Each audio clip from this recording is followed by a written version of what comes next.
A tranquil village morning shatters as Max, a retired police German shepherd, bolts toward the flooded river, barking in a frenzy. Lila freezes, her heart pounding as she clocks the sheer panic in his sprint. This isn't a chase, it's a desperate race for survival. The swollen, muddy waters rage like a beast, but Max doesn't hesitate, plunging into the deadly current. Villagers rush to the scene, only to turn ghostly pale when they glimpse what he's risking his life for.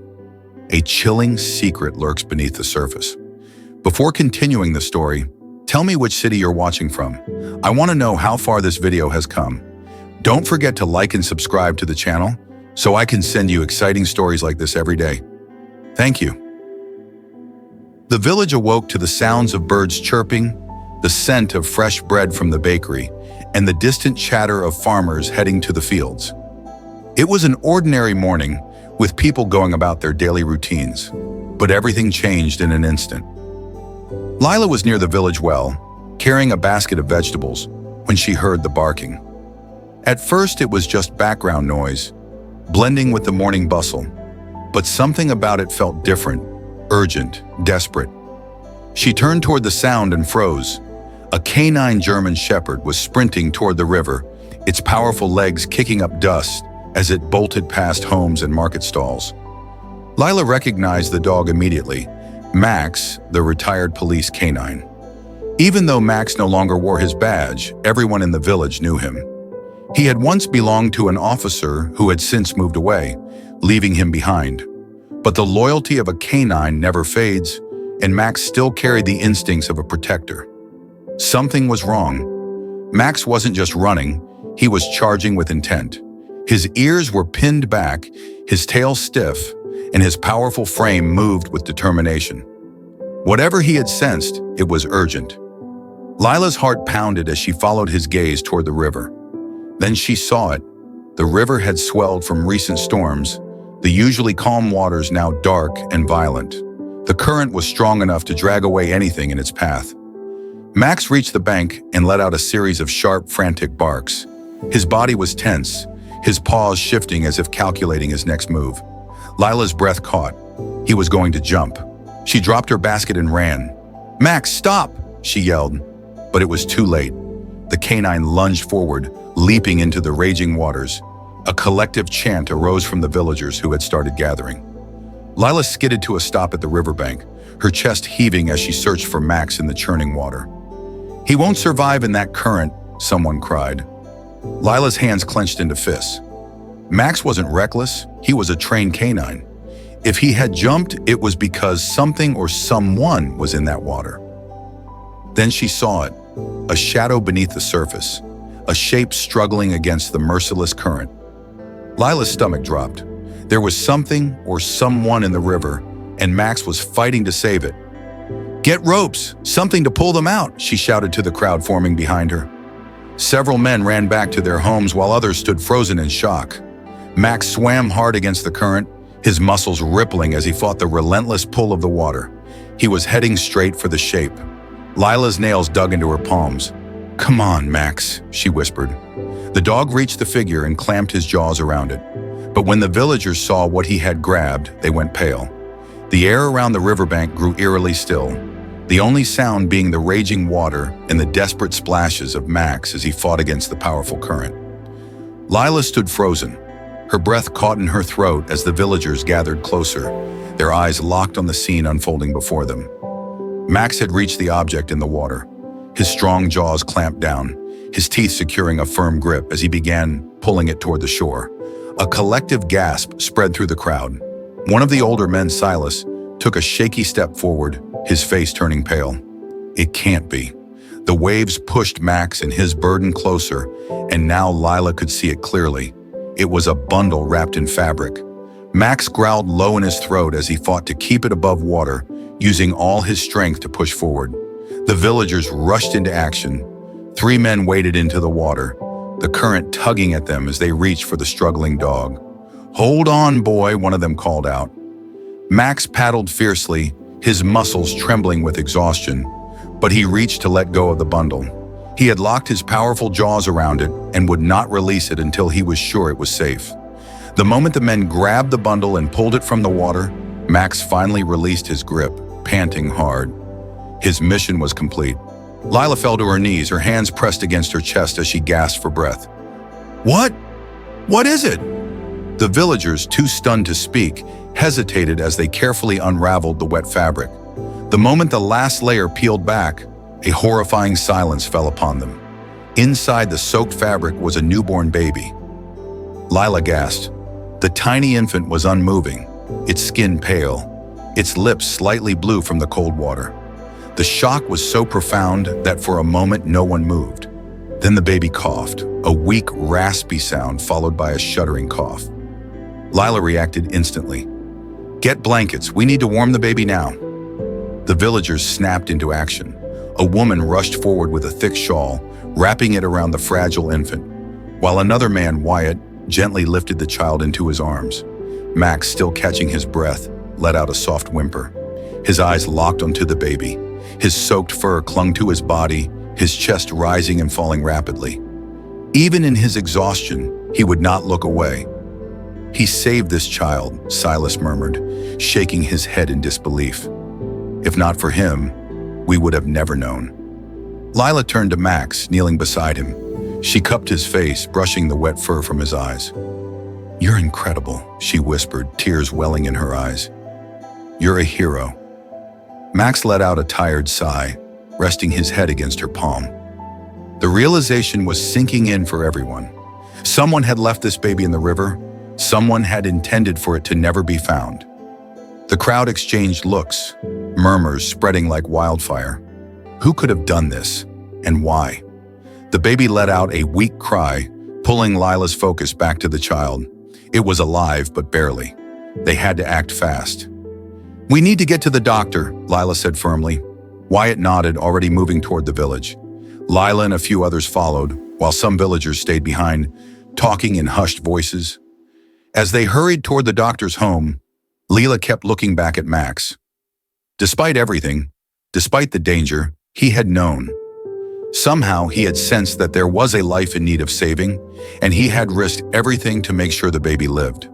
But one question remained. Who had abandoned this child, and would they try to take it back?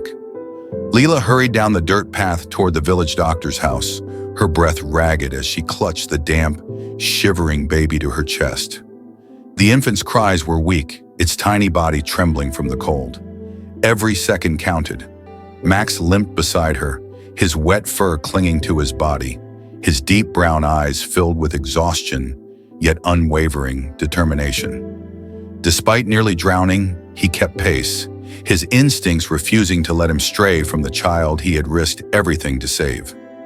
Wyatt led the way, pounding on the doctor's door with urgency. "Doctor? Tessa, open up now!" The door swung open within moments, revealing an elderly man with graying hair and sharp eyes. His gaze flickered from Wyatt's frantic expression to Lila's soaked form and the fragile infant wrapped in a villager's shawl.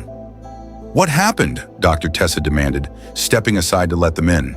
"No time to explain." Lila gasped. "The baby was in the river. We need to save it." Dr. Tessa's face darkened as he motioned for her to lay the child on a wooden examination table. He moved quickly, his hands steady as he checked the infant's pulse, pried open its tiny mouth, and listened for breath. The room was filled with unbearable silence. Then the baby let out a sudden wail. A wave of relief swept through the room. Lila let out a choked sob, her knees nearly giving way as she clutched the edge of the table for support. "The child is alive, doctor," Tessa confirmed, his voice heavy with urgency, but extremely weak. "We need to warm it up immediately." One of the villagers handed him a thick wool blanket, and he carefully wrapped the baby, rubbing its arms and legs to stimulate circulation. He turned to Lila. "How long was the child in the water?" "I don't know," she admitted. "Max, he was the one who found it. He went straight for the river." At the mention of his name, Max perked up slightly, though his body trembled from exhaustion. Dr. Tessa glanced down at the canine and let out a small breath. "This dog, he saved a life today." Wyatt ran a hand through his damp hair. "Not just any life. Someone tried to get rid of that baby." A heavy silence settled over the group. Lila swallowed hard, glancing at the infant's peaceful face. "Who would do such a thing?" she whispered. Dr. Tessa shook his head. "That's what we need to find out." Just then, the front door slammed open.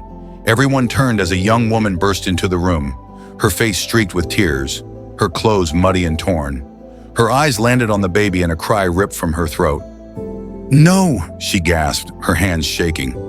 "My baby!" The tension in the room thickened instantly. Lila's breath hitched as she instinctively stepped between the woman and the infant. Dr. Tessa frowned. "Who are you?" The woman clutched the doorway for support, her whole body trembling. "My name is Nora. Please. That's my baby. I didn't leave her. I swear I didn't." Wyatt narrowed his eyes. "Then how did your newborn end up floating in a river?" Nora let out a strangled sob. "Someone took her. I woke up this morning and she was gone. I looked everywhere until I heard people talking in the village about the river. I ran here as fast as I could."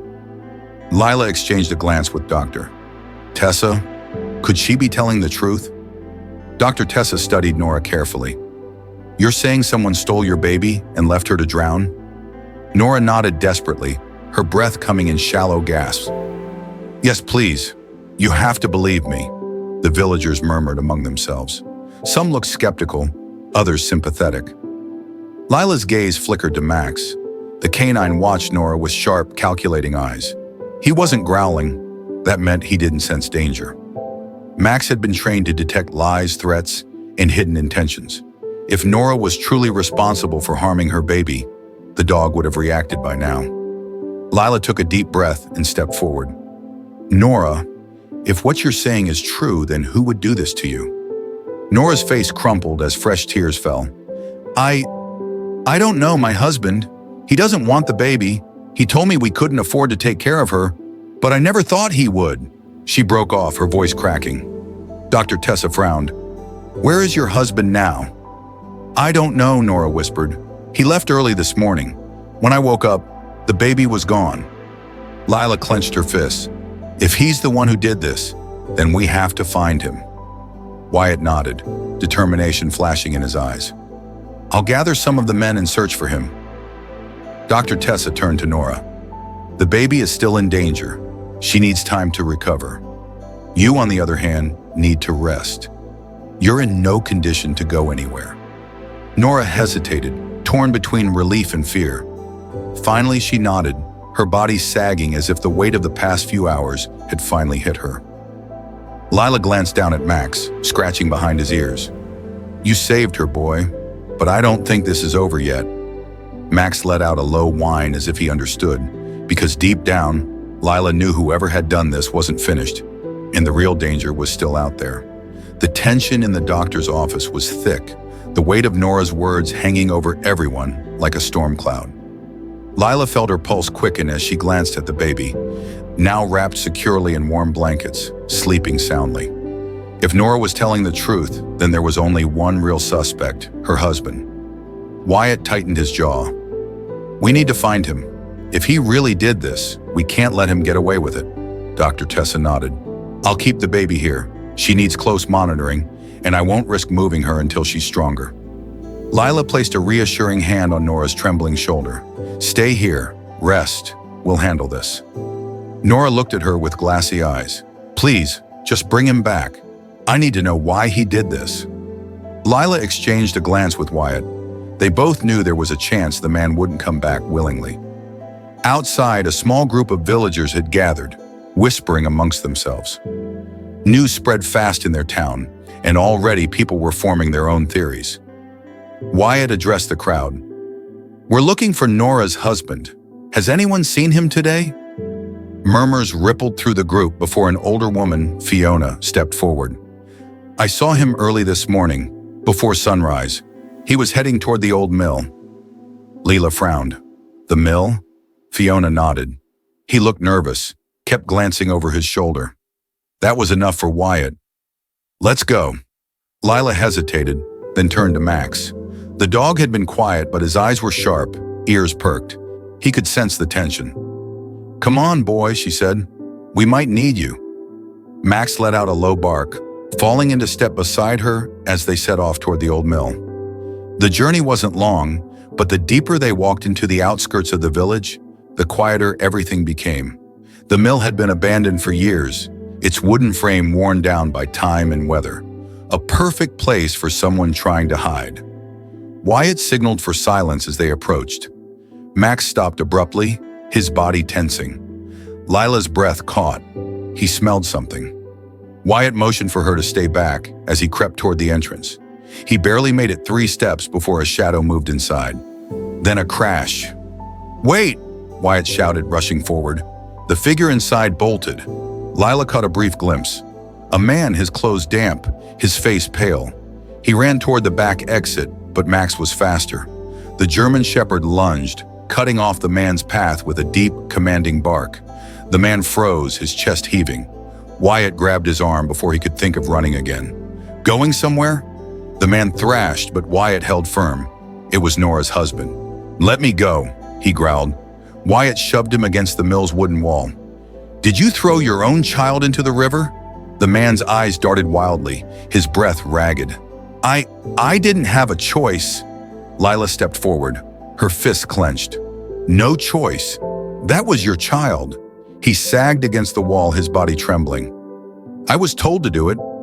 A heavy silence fell. Wyatt's grip tightened. "By who?" The man hesitated. Then a noise from outside made everyone go still. Max's ears flattened. They weren't alone. Someone else was here. And they had been listening. The tension was suffocating. Lila's breath hitched as she glanced at Max, whose body was coiled like a spring.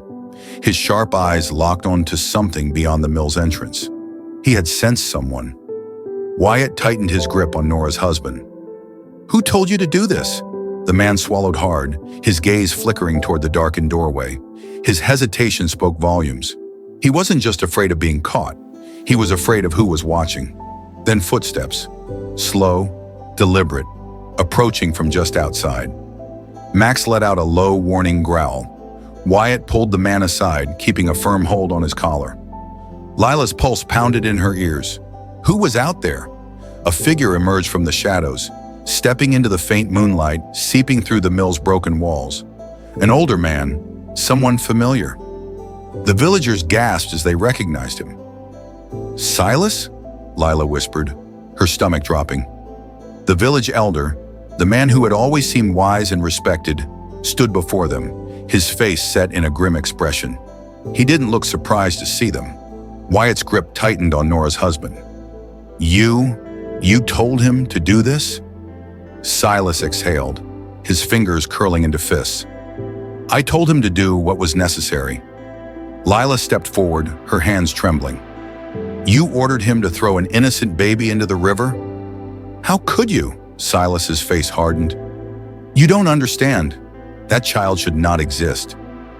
The words sent a shiver down Lila's spine. Wyatt's face darkened. "What are you talking about?" Silas looked at Nora's husband, his gaze sharp. "Tell them." The man hesitated, his face pale, sweat beading on his forehead. His voice was barely a whisper. "The baby isn't mine." The revelation struck like a thunderclap. Lila's breath caught. "What?" Nora's husband looked away ashamed. "She had an affair. The baby belongs to another man." A stunned silence filled the air. Wyatt frowned. "And that's why you tried to kill an innocent child?" Silas's face remained walled. "The bloodline of this village must remain pure. That child is a disgrace." Max barked sharply, his stance shifting in defensive aggression. Even he could sense the darkness behind Silas's words. Lila felt fury burning in her chest. "So because of that, you decided the baby didn't deserve to live?" Silas's expression remained unmoved. It was for the best. Wyatt shook his head in disbelief. "You're a monster!" Silas scoffed, but before he could respond, Max lunged forward. The German Shepherd snarled, his teeth bared, his instinct screaming that this man was a threat. Silas stumbled back, and that was when he reached for something beneath his cloak, a knife. Lila screamed. Wyatt reacted fast, shoving Nora's husband aside and moving to disarm Silas. But Silas was faster than they expected. He lunged and Max jumped between them. A sharp yelp echoed through the omp mill. Lila's heart stopped. Max had taken the hit. The knife had grazed his side, slicing through fur and skin. But he didn't back down. Instead, the canine launched himself at Silas, knocking him to the ground. Wyatt kicked the knife away while Max stood over Silas, snarling viciously. For the first time that night, Silas looked afraid. Wyatt towered over him. "You just attacked an innocent man, a woman, and a police-trained canine. You're done, old man." The villagers, who had started gathering outside the mill, rushed in, horrified by what they had witnessed. Silas's reign over their village had come to an end. Lila dropped to her knees beside Max, pressing a hand to his wound. "You're okay, boy. You're okay." Max whimpered but licked her hand, as if to tell her he wasn't done fighting yet. The village had almost lost a baby that night, but thanks to Max they hadn't, and now justice would be served. The tension in the mill finally snapped as villagers rushed in, their faces a mixture of shock, anger, and disbelief. Some had known Silas their entire lives, respected him, trusted him, but now they saw who he really was. Wyatt kept a firm grip on Silas's arm, his face twisted in disgust. "You were willing to let an innocent child die. For what? Pride? Reputation?"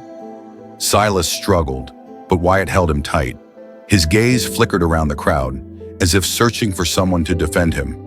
But there was only silence. Lila pressed her hands against Max's wound, her heart pounding. The cut wasn't deep, but the sight of his blood sent a wave of panic through her. "You're going to be okay, boy," she whispered. Max let out a tired but determined whine, nudging her hand as if to say, "I'm still here." Wyatt turned toward the gathered villagers. Silas needs to face the authorities. He tried to kill an innocent child and attacked a man and a police-trained canine. There's no place for him here anymore. A murmur of agreement rippled through the crowd. Fiona, the elderly woman who had spoken earlier, stepped forward. Her usually kind eyes were hard as steel. "I knew you were proud, Silas, but I never thought you were evil." Silas scoffed. "You don't understand. I was doing what needed to be done." Fiona spat at his feet. "No, you were playing God, and you have no right." Two younger men grabbed Silas by the arms, helping Wyatt restrain him. He didn't fight anymore. He knew it was over. The villagers parted as Wyatt and the others led him away toward the village center. Justice was finally coming. Lila turned back to Max. The sight of blood on his fur made her throat tighten. "We need to get you to Dr. Tessa," she said urgently. Max, exhausted but still standing, let out a small whine of agreement. Nora's husband, who had been silent throughout the confrontation, stepped forward. His face was pale, his hands trembling. "I didn't want to do it," he murmured. "I swear I didn't." Lila felt anger rise in her chest. "But you did nothing to stop it." The man swallowed hard, glancing toward the villagers. He knew he, too, would have to answer for his actions. Nora's voice suddenly broke through the chaos. She ran toward the mill, her eyes wild with panic. "My baby, where is she?" Lila stood up quickly. "She's safe. She's with Dr. Tessa." Relief washed over Nora's face. She let out a choked sob, her legs giving out beneath her. Lila rushed to catch her, holding her steady. "She's alive," Lila reassured her, "because of Max." Nora turned toward the injured canine, fresh tears streaming down her face. "Thank you," she whispered, kneeling beside him. "You saved my little girl." Max's ears flicked, and despite his injury, he licked her hand gently. Even in pain, his mission was never over. The village was quiet again, but everything had changed. Silas had been locked in the town's holding quarters, awaiting transport to the city authorities. Nora's husband had turned himself in, ashamed of what he had done. He would face consequences, but at least he had shown remorse. As for Max, he lay on a blanket inside Lila's home, his side carefully bandaged by Dr. Tessa. His deep brown eyes followed Lila as she moved around the room. "You scared me, you know," she murmured, kneeling beside him. Max huffed, as if unimpressed by her worrying. She smiled softly. "You're a hero, boy," his tail wagged weakly. The baby, now safe in Nora's arms, let out a tiny coo. Lila glanced over, her heart swelling. This could have ended so differently. But because of Max, because of his courage, his instincts, his loyalty, a life had been saved. As she stroked his fur, Lila made a silent promise. She would never let him fight alone again. From this day forward, Max had a home, or a real one. Forever, 6 months had passed since the night that changed the village forever. The seasons had shifted, and with them, lo had the people. Life had resumed its quiet rhythm, but no one had forgotten the events that had nearly stolen an innocent life. The village no longer spoke of Silas, except in hushed voices. He had been sentenced to a long prison term, his crimes too severe to be ignored. His influence over the town had crumbled, and with his departure, a new sense of justice and community had taken root. Nora, once a woman filled with fear and uncertainty, had become a symbol of resilience. She had stayed in the village determined to give her daughter the life she deserved. And the baby? She was no longer known as the child who was thrown away. Her name was Avery. It was the name Nora had chosen for her, a reflection of everything she had survived. On this particular morning, Lila sat on her small wooden porch, sipping her tea as she watched the golden sunlight spill over the fields. By her side, stretched out in the warmth of the morning, was Max. His deep brown eyes scanned the horizon, ever watchful, ever alert. Though he was retired, his instincts never faded. He had found his place in this village, but more importantly, he had found a home where he was loved, where he was cherished. Lila smiled down at him and scratched behind his ears. "You're not much of a farm dog, are you?" she teased. Max gave a low huff, tilting his head slightly as if to say, "I am whatever I need to be." She laughed softly. It was true. Max had always been a protector first, and now, instead of chasing criminals or tracking down lost souls, he was watching over Avery. A familiar sound echoed from the small house behind them, the baby's laughter.